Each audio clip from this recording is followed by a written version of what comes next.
मी पण तुम्हाला प्रश्न विचारतो. पहिला प्रश्न, इथला कोणी चॅट जीपीटी वापरलाय? हात वर करा. चॅट जीपीटी वापरलाय.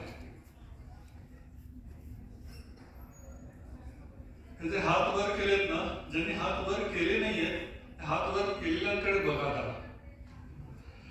त्यांची आज तुम्हाला मैत्री करून घ्यायची आणि या व्याख्यानापर्यंत आज रात्रीपर्यंत चॅट जीपीटी शिकायचं. कुणी असू दे, मला कल्पना आहे काही ज्येष्ठ आणि वरिष्ठ लोक आहेत, सगळ्यांना एआय हे आलंच पाहिजे. चॅट जीपीटी एआयचे ग्रुप आहे आणि त्याचे काय काय उपयोग होणार आहेत त्यासाठीच हे व्याख्यान आहे. माझ्या व्याख्यानाचे 2 भाग आहेत. साधारणतः पहिला भाग म्हणजे एआय म्हणजे काय हेच पहिल्यांदा समजून घेऊया आणि मग त्याचे उपयोग आणि विविध पैलू हे आपण समजून घेऊ.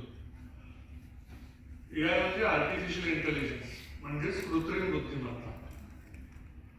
ज्याला आपण बुद्धिमत्ता म्हणतो ते जे संगणकाने, कम्प्युटरनी, सॉफ्टवेअरनी करायला सुरुवात केली ते आपण त्याला एआय म्हणू शकतो. साधी उदाहरणं काय? बुद्धिबळ घे. जो बुद्धिबळ घेतो त्याला बुद्धी लागते. तेच काम जर सॉफ्टवेअर करायला लागलं तर आपण त्याला एआयने केलं असं म्हणू शकतो. आता बुद्धीचे अनेक प्रकार आहेत. कविता लिहिणे, गझल करणे हे पण बुद्धीचे प्रकारच आहेत.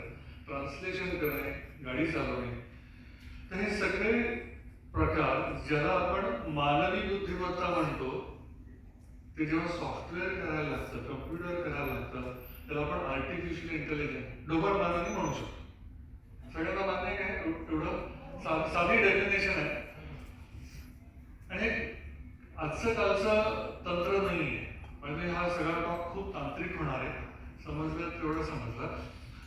1950 पासूनच आहे. आता त्याला उभारी का आली? कारण का त्याला लागणाऱ्या गोष्टी आता उपलब्ध झाल्या, जसा डेटा वगैरे त्यांनी सांगितलं.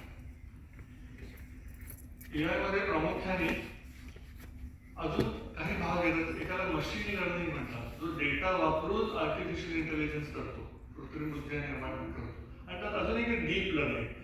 हे शब्द फक्त कानावर पडू देत, वापरता आले नाही तर ठीक आहे. म्हणजे आपण काय म्हणलं, कृत्रिम बुद्धिमत्ता म्हणजे मानवी बुद्धिमत्तेला अनुकरण, सिमिलर करणारी बुद्धिमत्ता. एक साधं उदाहरण घेऊया. त्यातनं एक मशीन लर्निंगचा कन्सेप्ट क्लिअर होतो. आपण सगळ्यांनी परीक्षा दिलेल्या आहेत, सगळे कॉलेजमध्ये जाऊन आलेले आहेत. परीक्षेची तयारी आपण कशी करतो?